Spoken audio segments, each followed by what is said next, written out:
Major Dhyanchand यांना हॉकीचं जादूगार असं म्हटलं जातं. आंतरराष्ट्रीय स्तरावर भारतीय हॉकी संघाचा दबदबा तयार करण्यात ध्यानचंद यांचा मोठा वाटा होता. आज आपण त्यांच्याविषयी एक इंटरेस्टिंग गोष्ट जाणून घेणार आहोत.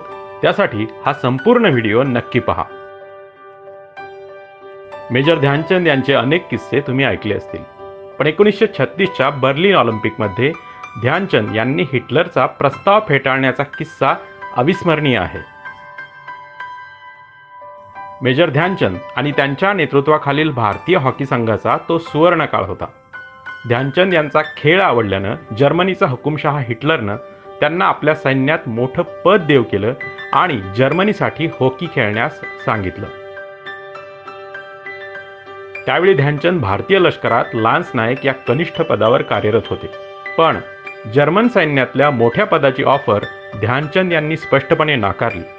मीठ खाल्लं आहे, त्यामुळे भारतासाठीच कायमचा खेळत राहीन असं ध्यानचंद नम्रपणे हिटलरला म्हणाले होते.